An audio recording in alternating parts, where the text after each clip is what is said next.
Good morning, my lovely students of class 4. Welcome back to English class. So, how are you all?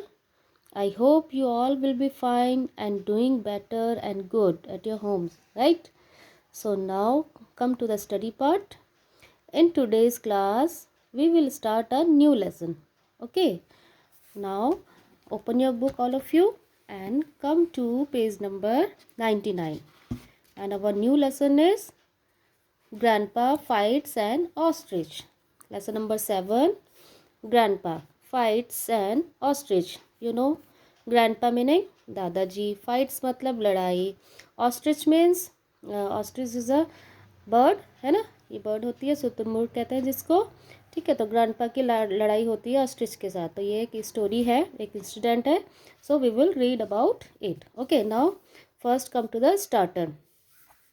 Let us read a new interesting fact about ostrich. Ostrich के बारे में कुछ interesting facts बता रखे हैं इसमें, उनको हम पढ़ते हैं. Okay, an adult ostrich is 7 to 10 feet tall. It weighs 100 to 160 kg. देखो, इट इज़ अ बर्ड, है ना, बर्ड है, लेकिन क्या है, बर्ड तो कैसी होती है, छोटी छोटी होती है, but it is the biggest और largest bird in the world, है ना, जो मतलब कहते हैं ना which is the largest bird, तो ostrich is the largest bird.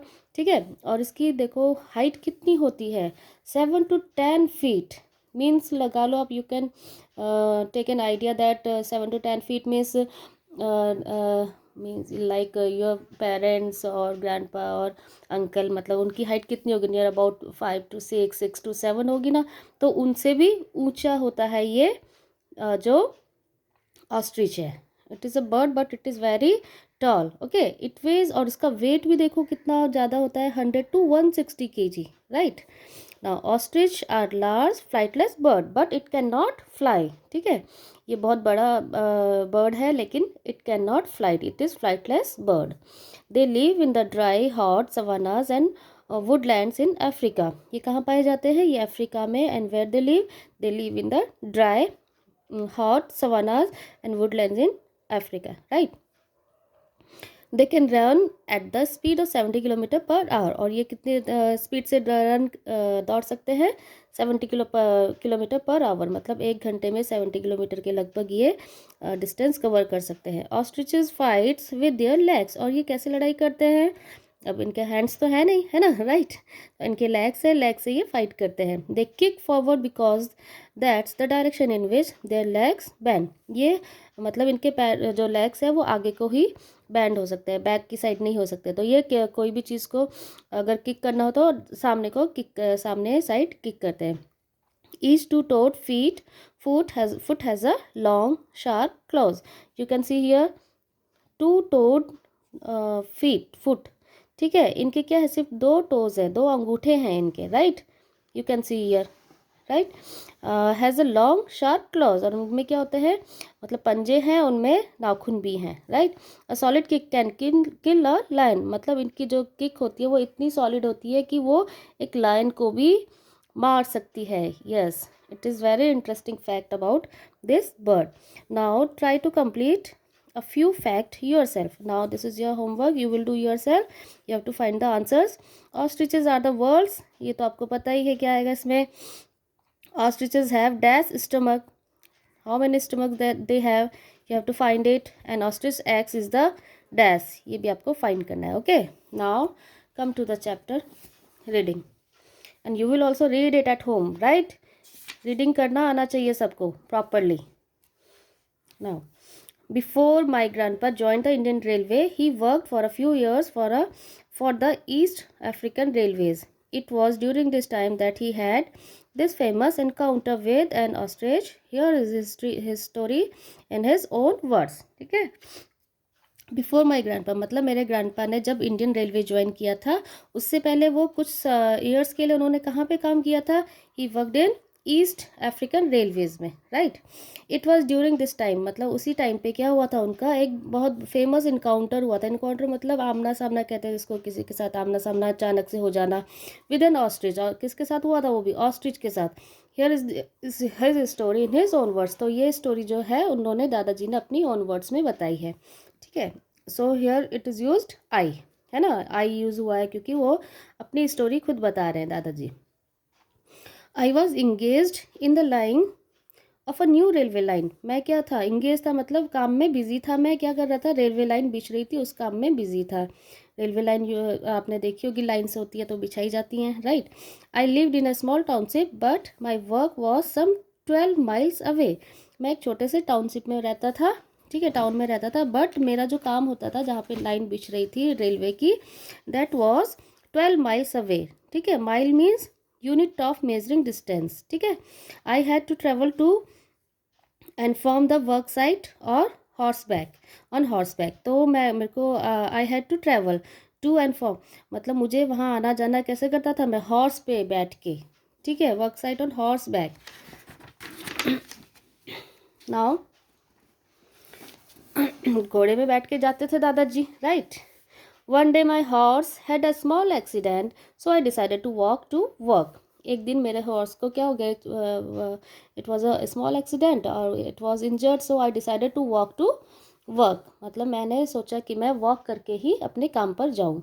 I knew a shortcut through the hills that would save me about 6 miles. तो मेरे को एक शॉर्टकट रास्ता पता था एंड मेरे को आइडिया भी था कि it can save me about 6 miles, मतलब ये 6 माइल्स तक मेरा जो डिस्टेंस है वो कम हो जाएगा इतना, तो मैं जल्दी भी पहुंच जाऊंगा।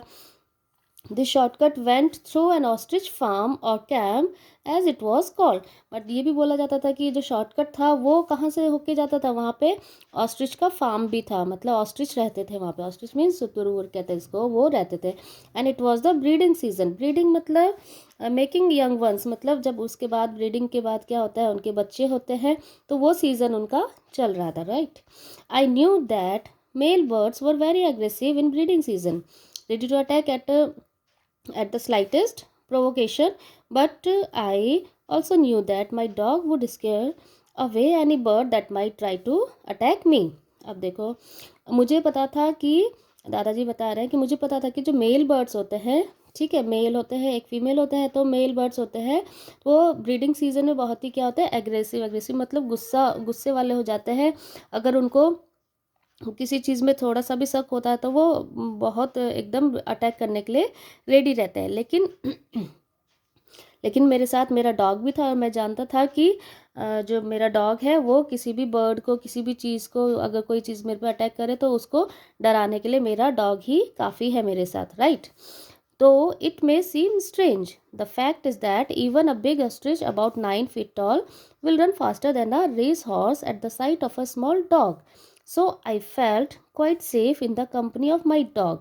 ठीक है, ये बहुत ही स्ट्रेंज था कि the fact is that even a big, मतलब एक बड़ा सा ऑस्ट्रिच क्या होता है, अबाउट 9 feet, और कितना फीट का था वो, 9 feet का था जो ऑस्ट्रिच था।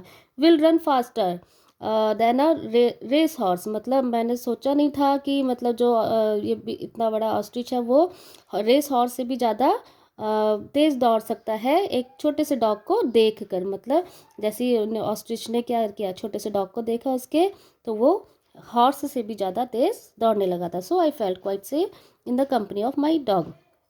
तो इसीलिए आई फेल्ट क्वाइट सेफ। तो लेकिन मैं, जैसे मेरा डॉग मेरे साथ चल रहा था तो मैं अपने आप को फील क्या कर रहा था, सेफ फील कर रहा था। When I reach the camp I climb through the wire fencing and keeping a good look out dodged across the open space between the thorn bushes. Now and then I saw a few birds feeding some distance away.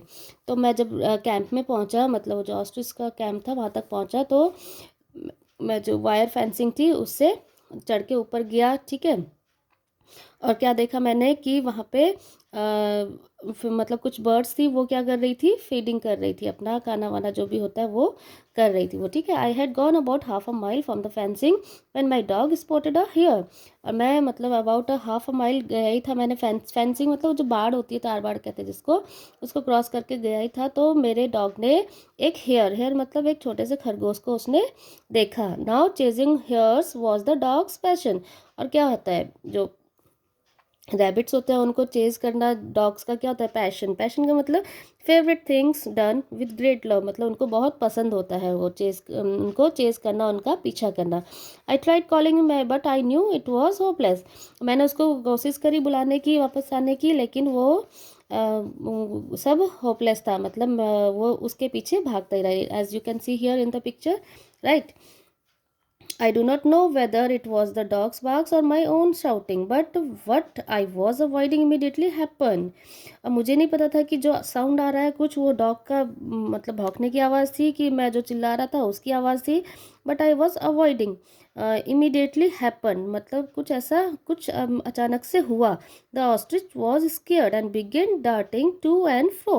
अब उस आवाज़ को सुन के जो ostrich थे वो भी क्या हो गए, डर गए, स्केयर्ड मतलब डर गए, और डार्टिंग मतलब मूविंग सडनली एंड क्विकली, मतलब जैसे अचानक से कुछ हो जाता है तो ऐसा हपड़ तपड़ मच जाती ना, हड़बड़ी हो जाती है, भगदड़ मच जाती है, ऐसा कुछ हो गया किसके बीच में, ऑस्ट्रिचेस का। As you can see here उन्होंने कुछ साउंड सुना और उनके बीच में भी मतलब वो इधर उधर भागने लगे, राइट।